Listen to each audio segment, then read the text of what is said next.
Una joven apache fue dejada moribunda en la nieve, mientras los hombres del pueblo celebraban su cacería como hazaña. Pero Reed Mallory, el capataz, se burlaba de su crueldad creyéndose intocable. Pero un niño de 12 años, Ellie Turner, le ofreció una manta y, sin saberlo, despertó a 500 guerreros. Y escuchen cómo ese simple acto cambió todo y por qué la justicia, al final, habló más alto que cualquier rifle. Todo comenzó una noche helada en las colinas de Oklahoma, a finales de enero de 1871.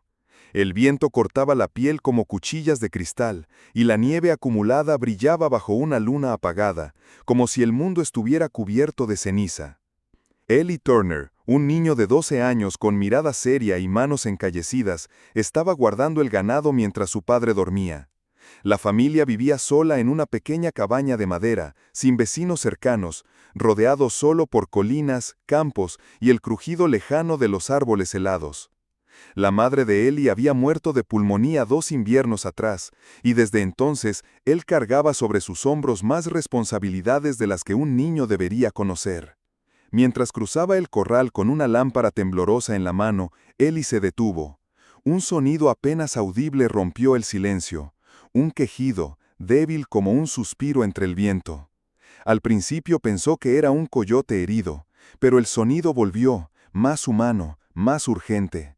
Con el corazón latiendo con fuerza, siguió el lamento hasta un montículo de nieve junto a la cerca. Allí, medio enterrada por la ventisca, yacía una figura pequeña, una muchacha joven, de piel cobriza, con los labios morados y los ojos entreabiertos. Estaba apenas vestida, cubierta con jirones de tela que no bastaban ni para un otoño suave. Su rostro tenía manchas de sangre seca, y el temblor en sus dedos era apenas perceptible. Ellie se arrodilló junto a ella sin pensar. «No te mueras», susurró, con voz temblorosa. Sin dudar, se quitó la manta gruesa que llevaba a la espalda, la única que usaba por las noches, y la envolvió con cuidado. El contacto con su piel gélida lo estremeció, pero no retrocedió. Como pudo, la levantó en brazos y, arrastrando más que cargando, la llevó al establo. Allí, entre la paja y el calor de los animales, la acomodó con torpeza, cubriéndola hasta el cuello y sentándose a su lado. Temía que muriera, temía que despertara, temía, sobre todo, que alguien la encontrara. No sabía quién era, pero no importaba. Lo único que sabía era que estaba sola, herida, y que si él no hacía nada, nadie lo había. Horas antes, en la taberna del pueblo, a media jornada a caballo de su granja, un grupo de hombres reía ruidosamente. Entre ellos, el más ruidoso era Reed Mallory, capataz de las tierras comunales, hombre de rostro duro y palabras más duras aún. Ese día, él y otros 6 hombres habían seguido el rastro de una patrulla apache que, según decían, cruzó la línea. Nadie del pueblo lo había comprobado, pero bastaba la sospecha. La encontramos cerca del arroyo, como una alimaña perdida, se jactaba Reed levantando su vaso. Ni gritó cuando cayó del caballo, a eso llaman guerreros. Los demás rieron, entre tragos y chistes que no debieron contarse jamás. Para ellos no era una niña, no era una hija, una hermana, un ser humano. Era solo parte del paisaje, algo que debía desaparecer para que la tierra les perteneciera por completo.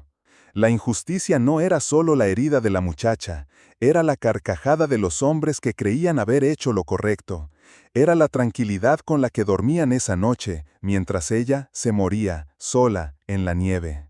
Y en medio de todo, un niño, con una manta y el corazón despierto, eligió no mirar hacia otro lado. Ellie no durmió esa noche. Se quedó junto a la muchacha, sentado en un banco de madera que él mismo arrastró al rincón más cálido del establo, entre la paja y el aliento tibio del ganado. Cada tanto le mojaba los labios con agua caliente, traída en un tarro de hojalata desde la cocina, y le ofrecía trozos pequeños de pan seco que había guardado del día anterior. Ella apenas podía tragar, pero respiraba. No sabía su nombre, no sabía de qué clan venía, ni por qué estaba sola. Pero eso no importaba. Lo único que Ellie veía era un rostro joven y agotado, y una fuerza serena que aún no se había apagado. «Vas a estar bien, ¿me oyes?», le decía en voz baja, como si el susurro pudiera protegerla del mundo exterior. Le limpiaba el barro seco de la frente con una toalla vieja, le colocó una lámpara al lado, como hacía su madre cuando él se enfermaba. Y cada vez que la fiebre le hacía temblar, él tomaba su mano y la sostenía, sin apartar la mirada. La muchacha no hablaba inglés, pero entre ellos no hacían falta palabras. En sus ojos, grandes y oscuros, Ellie no vio el miedo que habría esperado. Vio algo distinto, algo que lo hizo tragar saliva y bajar la vista con respeto: dignidad. Aunque apenas podía moverse, no había rencor en su mirada, solo una silenciosa determinación por seguir viva. Al amanecer, la puerta del establo se abrió de golpe. Era su padre, Thomas Turner, con el abrigo aún desabrochado y la cara dura por el viento. «¿Qué haces aquí tan temprano?», preguntó, pero su voz se apagó en cuanto vio la silueta en la paja. Se acercó despacio. Cuando sus ojos reconocieron lo que había allí, se detuvo como si le hubieran clavado los pies al suelo. «Ellie, ¿qué hiciste?». El niño se puso de pie, temblando, pero sin huir. «La encontré anoche, junto al corral. Si la dejaba allí, moría». Thomas apartó la vista, frotándose la frente con una mano. Era un hombre curtido por la vida, por la pérdida de su esposa, por los años duros en la tierra seca. No era cruel, pero sabía lo que podía costar un gesto mal interpretado en aquella frontera tensa. «Si Reed se entera, quemarán nuestra granja, Ellie. No lo entenderán, no querrán entenderlo». Ellie apretó los puños, con los ojos húmedos de rabia. «Entonces que la quemen», dijo con voz quebrada. «Ella no es un animal, papá». Thomas lo miró largo rato. No respondió. Solo respiró hondo y salió del establo. No gritó, no discutió, solo guardó silencio. Esa noche, Thomas no volvió a la cama. Se sentó en la mecedora junto al fogón, mirando el fuego consumir los troncos, como si buscaba algo entre las llamas. Recordó a su esposa, Sarah, la mujer que lo había enseñado a cuidar, no a temer. Ella no habría dudado ni un segundo. Habría lavado las heridas de la joven, le habría dado sopa caliente y la habría llamado hija sin pensar en las consecuencias. Cuando el sol asomó en el horizonte, Thomas se levantó, se puso los guantes de cuero y salió en silencio. Comenzó a cortar leña, no para la casa, sino para el establo.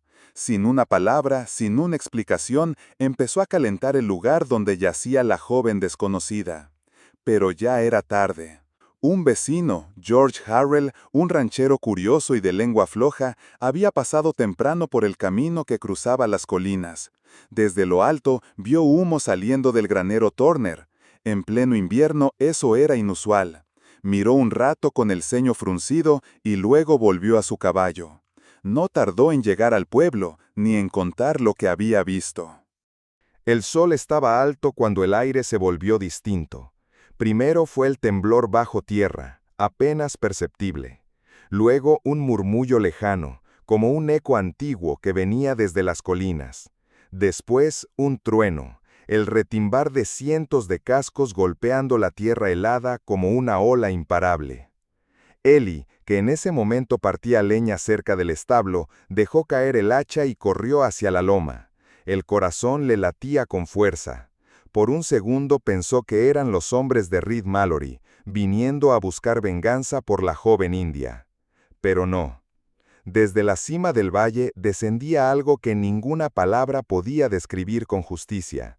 Un mar de figuras montadas, envueltas en pieles, con plumas que ondeaban como estandartes vivos.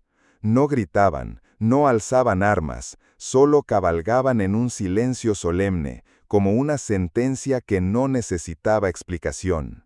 Eran guerreros apaches, cientos, quizá más de 500. Iban en formación cerrada, tan sincronizados que parecía que respiraban al mismo ritmo.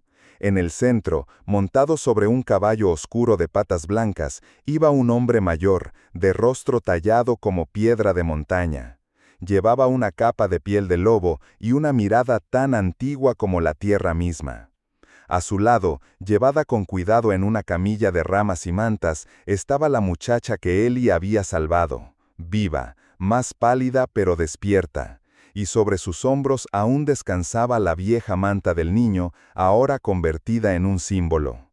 Thomas Turner salió de la casa con el rifle en mano, pero al ver la magnitud de lo que se acercaba, bajó el arma lentamente. No por miedo, sino por respeto. A pocos metros de la entrada del establo, los jinetes se detuvieron.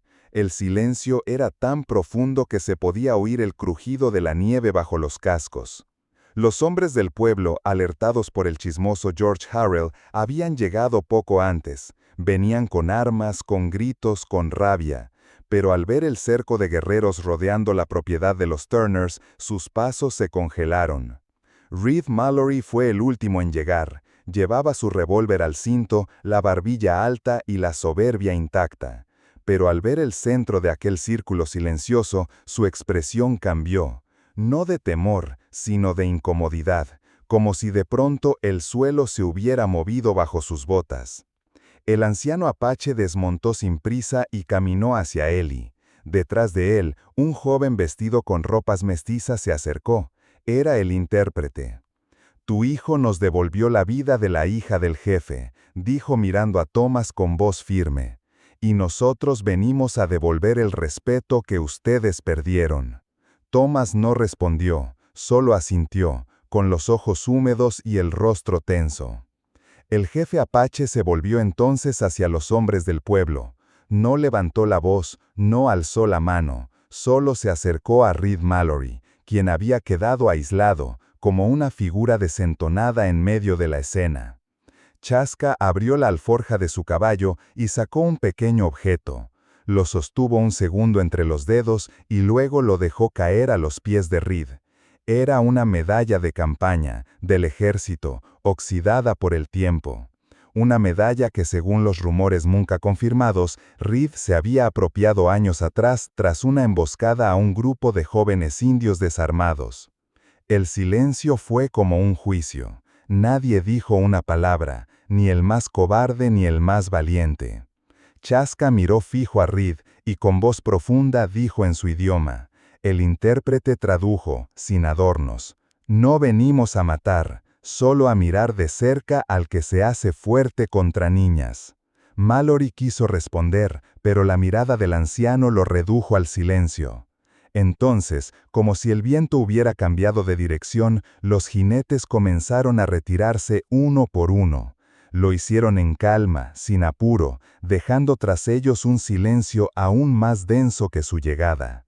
Y cuando el último caballo desapareció entre las colinas, el granero de los Turner ya no era un simple edificio de madera. Era otra cosa, un lugar marcado por algo más grande que el miedo o la ley. Un lugar donde un niño, sin buscarlo, había hecho temblar una región entera. Porque cuando el respeto es devuelto por quienes tienen razones para no hacerlo, todo cambia. Los días que siguieron al paso de los guerreros apaches fueron como un suspiro contenido. El valle no volvió a ser el mismo. El nombre de Ellie Turner se empezó a escuchar más allá de las colinas. En las tiendas del pueblo, en las fogatas de los pastores, en los vagones que cruzaban el territorio rumbo al oeste. Algunos se burlaban, lo llamaban niño salvaje, el amigo de los indios o cosas peores, que no nacían del desprecio, sino del miedo disfrazado de superioridad. Pero otros, los que no tenían tierras, ni armas, ni voz, comenzaron a actuar. Un saco de harina apareció en la puerta de los Turner. Luego, leña seca. Después, una caja con ropa usada y cartas escritas con faltas de ortografía, pero con el corazón lleno de respeto. Nadie firmaba con nombre completo, pero cada gesto hablaba más que 1000 discursos. La muchacha, cuyo nombre finalmente supieron que era Tallen, se quedó en la granja. Su herida sanaba lentamente, pero su espíritu se fortalecía más rápido que su cuerpo. Dormía en un rincón del establo, convertido en refugio. Y cuando pudo caminar de nuevo, ayudaba a Thomas con las tareas simples, moler el grano, cuidar a las gallinas, preparar pan. A pesar de la diferencia de lenguas, Tallen y Ellie encontraron su propio idioma, hecho de miradas, gestos y silencios compartidos. Él le enseñaba a leer con los libros viejos que su madre había dejado. Ella le enseñaba a escuchar el bosque. Thomas, el hombre endurecido por la pérdida y los inviernos, comenzó a cambiar. Ya no era solo el padre que tallaba madera en silencio. Volvió a sonreír. A veces se quedaba observando cómo Tyen cosía junto al fuego con las mismas agujas que su esposa usó años atrás. Y en esas miradas había algo parecido a la paz. Los días se convirtieron en estaciones. Los años pasaron sin alboroto. Y un día, mucho después de que las huellas de los caballos se borraran, una noticia cruzó el territorio como una llama tranquila. Tyen, la joven india que una vez yació moribunda en la nieve, había sido aceptada como la primera mujer apache en una escuela de enfermería en Kansas. No todos comprendieron el alcance de aquello, pero los que sí lo entendieron recordaron una escena simple: una noche helada, un niño, una manta, y un acto de compasión tan puro que no necesitó permiso ni recompensa. Aquel día, Ellie Turner no cambió solo el destino de una persona, cambió el rumbo de una historia escrita durante años con miedo, desconfianza y silencio. Lo hizo sin levantar la voz, sin disparar un solo tiro, sin buscar gloria. Porque hay gestos que no hacen ruido, pero sacuden montañas. Porque a veces la verdadera justicia no se grita, se ofrece en silencio.